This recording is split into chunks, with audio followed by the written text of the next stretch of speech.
Hello students, today we are going to look at tuples in Python. Tuple is actually a standard data type of Python. It can store a sequence of values belonging to any type. That means it can store either a string or an integer or any other data type. So how do we declare a tuple? Suppose you are writing t is equal to bracket open and close. This is also declaring an empty tuple, or you can also declare it with tuple keyword also. And if you want to store a value to a tuple, you can give like 1, or you can say 1 comma also. This means there is a possibility of adding more elements into it. We can also create a nested tuple, like if suppose I am giving here 1 comma 2, and then after a comma I give another tuple inside it. So this is a nested tuple. So you can create a tuple also. If I try to print t, I'll get the entire nested tuple. So if suppose in a tuple I am giving a string, naturally it will create a string tuple. Suppose I write t is equal to tuple and I write something like hello,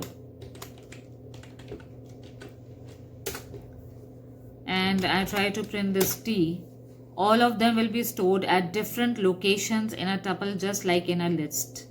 So all of the characters have been separated to form a tuple value. And if suppose I have got a list with me and I am storing some values like 1, 2, 3, 4. This list I want to give to the tuple. I can give it like t is equal to tuple, and I am giving here L. Automatically all of them will be converted into a tuple. So the values which were present in a list will also be converted into a tuple. Okay, now let's see if suppose we have to make a simple statement in which we are trying to input a tuple from the user. So now let's see if we are writing t is equal to tuple input. If I am trying to take the input of the sequences from the user and I say enter elements, so when the message comes enter elements, you will have to give in inverted commas, but natural because input means taking a string. Now all of the sequences that you have given in a string are numerics, and if you try to print your tuple, all of them will be separated by comma in a tuple. Now if suppose from this tuple I want to print the element which is present at 2 position. Remember one thing, tuple and list, they have an index numbering just same, starting from 0 till the end of that length. So if I try to print 4 naturally is present at second position, 0, 1, 2. So I'll write t square bracket 2. It will give me the element which was present at second position. And if I write t square bracket minus 1, it will give me the last character. That means if I start the numbering in reverse order, just like in lists or in strings, so from reverse order, from the back, the numbering starts with minus 1, minus 2, minus 3, minus 4 and minus 5 in this tuple. So slicing is the same as that in case of this list. Suppose I say t square bracket 2 is to 4 is to 2. What does it mean? If I write 2, so naturally it will start from second position, 4 will be picked up. 2 is to 4 means I want to extract the characters, that means 2 and 3. But the last 2 is saying there should be a gap of 2 characters. That means every alternate character should be printed. Now after 2 position, the alternate character to be printed till 4 is 3 only, but 3 is not an alternate. It is in sequence with second position, so it is not going to give us anything. And if I write here t 2 is to 2, I am not giving a limit that till which position. This means till the end of the tuple. but the last 2 is saying that every alternate element has to be printed. So it will give us 4 and 8, because after 4 an alternate element leaving 9 is 8. So hope this is clear to you people. Now let's see this program, how to traverse each and every element of the tuple. In this program I have got a tuple which is containing a sequence of characters like Python. For A in T means for each and every character or each and every element which is present in T. So A means taking out the first character automatically. If you are trying to print A, it will print P. After that it will move to the next line automatically, as we all know. Then for A and T will move to the next character Y, it will print on the second line. Then for A and T will move to the next character and it will print T again, and so on different lines. Now suppose a program is given to us that we have to print elements of a tuple, and the tuple is having values like hello, isn't Python fun? ? They are present on each and every location separated by commas. They have to be printed in separate lines along with the elements, both indexes positive and negative. So how we are going to write this program, let's see. This T is having the elements like hello, isn't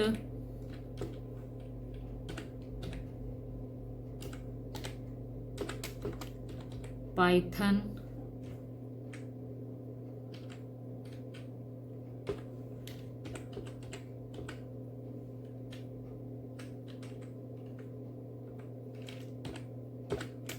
fun ?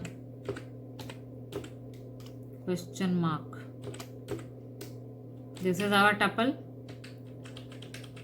So we can write for A and T also to print each and every characters, but we need that the question says that we have to print the positive and the negative index positions also. So first of all we'll take out the length of the tuple. It will be the same as in string. If I write LE is equal to len of T, then I will write for I in range 0, LE.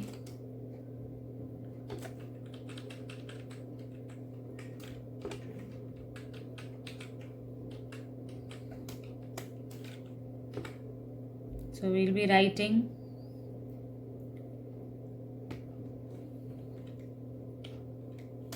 T of I is at indexes I, and if we want the negative, then we will write I minus LE.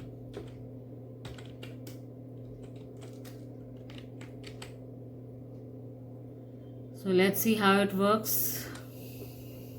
Hello is at indexes 0 and -5, isn't is at indexes -4, Python is at indexes -3, fun is at indexes 3, -2, and question mark at indexes 4, -1. Right?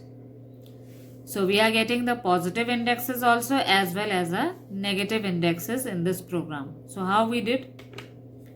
We already know that if we start the reverse numbering, the numbering starts at the back from -1, -2 and so on. So I was at 0 position, so I minus LE. What was the length of this? 1, 2, 3, 4, 5. So 0 minus 5 will give us -5, and but natural if you start counting -1, -2, -3, -4, -5. So the index numbering for it is coming out to be correct, -5, and I is 0. Then later on when I becomes 1, so TI will print isn't, and if I subtract from 1 the length 5, so 1 minus 5 is giving you -4. So but natural this is -4, -1, -2, -3, -4 and so on. Now let's look at the next question. So this is the program that I have made on the Fibonacci. A and B I have kept -1 and 1. I is 1. I you can also neglect because I have already kept in I in range. And here I am keeping, I am asking the limit from the user for I in range 1 comma n. C is equal to A plus B, will add -1 plus 1, which will become 0. And this was my list which I had created. So in the list I am going to append this C, which is containing 0. Then A will become B and B will take the value of C. And so on. Fibonacci series has been generated, and whatever C is going to generate, it will be appended in the list. When you are outside the for loop, you will be adding it to the tuple. You will create a new tuple and put the list entirely into it. And when you print the tuple, you will get all the Fibonacci numbers as per the question. But the question's second part is also saying that you have to receive the index from the user and return the corresponding value. Now here below it, if I try to ask the user to enter the index number, so int input enter index number, and I want to find it in this tuple, which index number it is. So what I'll do, I'll write here print t square bracket index. It will automatically give you that element. Third part which is being asked is that you have to receive a Fibonacci term and returns a number telling which term it is. That means it will return you the index position. So we are going to ask the term from the user. Term is equal to int input enter Fibonacci term, so that its index number is returned. So we'll write print t dot index term. It will return us the index position of it. So let's see how it runs. First of all, it's asking us the limit. I am giving here 10. It is generating the Fibonacci series. Then it is asking the index position. Suppose I want to print from the second position. 1 is present at the second position. Then it is asking the Fibonacci number which has to be searched. If I am writing here 5, 5 will tell me that it is present at 5th position. 0, 1, 2, 3, 4, 5. So it is at 5th position. So we are making use of all the slicing methods, the function index and so on, which is present in tuple. So the program becomes quite easy if you implement everything. First of all, I generated the Fibonacci series. I kept it in a list. With the help of list, I had created the tuple. And then from the tuple, we can further carry on the program. This is present in Sumita Arora as question number 1 and question number 2. I have combined both the questions together in this program. Now next question is, write a program that interactively creates a nested tuple to store the marks in 3 subjects for 5 students. The tuple will look somewhat like this as they have given in the book. So how we are going to solve this, we will see. So let's look at that program, how to do. First of all, I am going to take a list, then a tuple, then after that I am going to run a loop for I in range 1, 6 because I want for 5 students. So 1, 6 means it will run only up till 5. And there are 3 subjects marks to be taken for 5 students. So for J in range 1, 4, and this time when I is 1 and J is running from 1 till 3, presently I'll take the marks for first student, the 3 subjects marks. So N is equal to input enter marks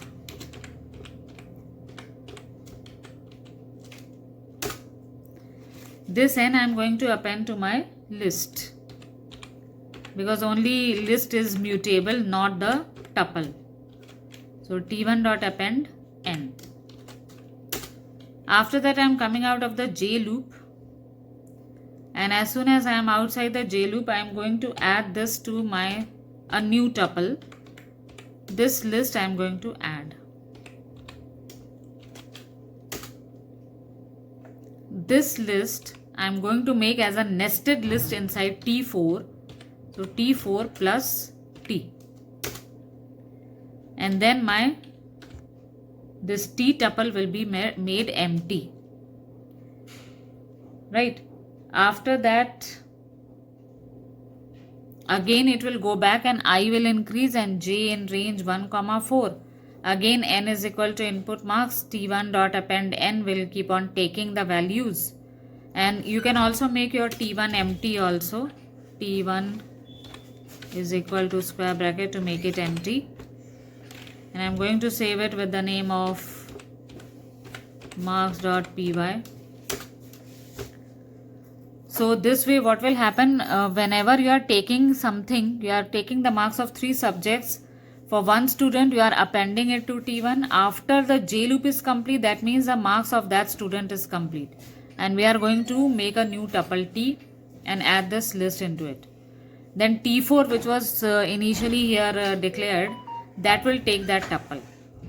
Then after that, this tuple T will be made empty. Even T1 list can be made empty, so that in a new way, when I becomes 2, J in range 1, 4 again will run, and again it will take the 3 subjects marks for the second student. T1 dot append will keep on adding those marks.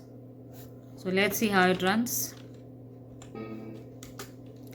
Okay, let's see the indentation. It should be quite indented with the for of J. If it's here or there, so it will make a mistake.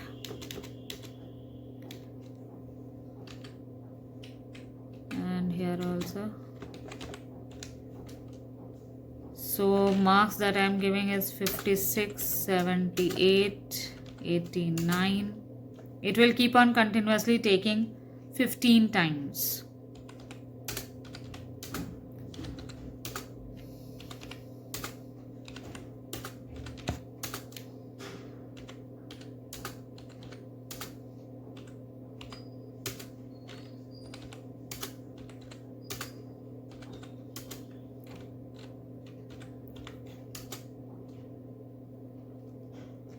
Oh, okay. I did not print in that. I'm sorry. After this, I should print T4. Then only you people can see the output. When everything is finished, then T4 will be printed. So let's give the marks again.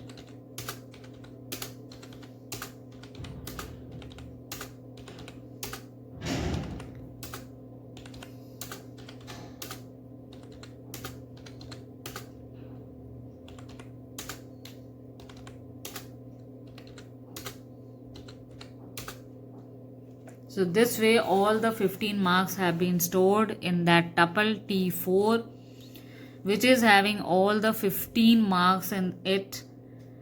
That means 5 students with their 3 subjects marks.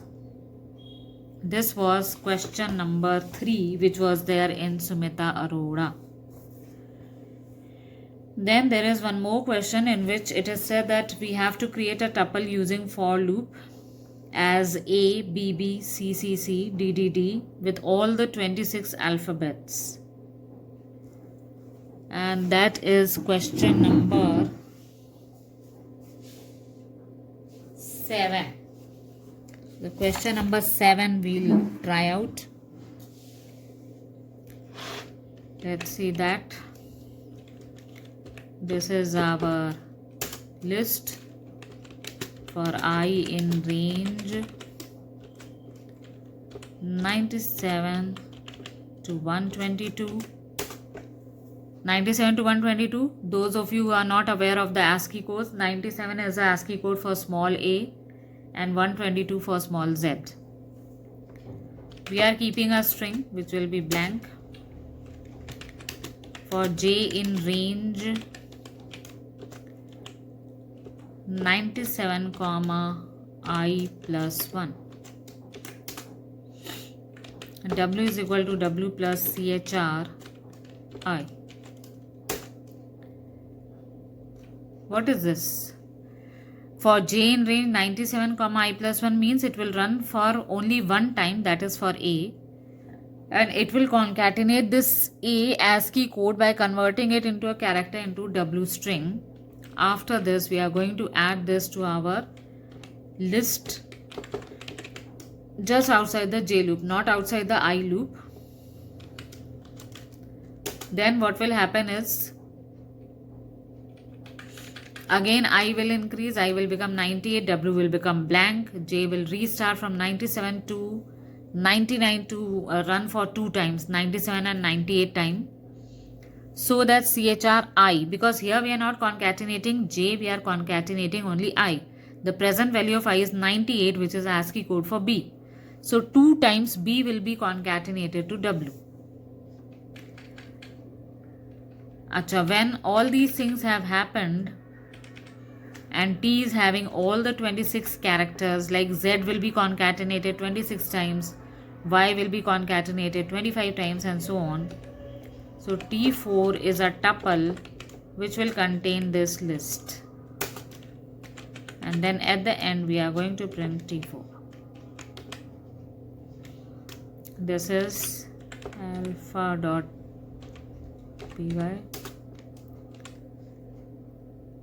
This is our series of tuple. Hope you people have understood how to carry on with the programming and with the concept of tuple. And if you have understood it, you can press the like button and subscribe to our channel. Thank you.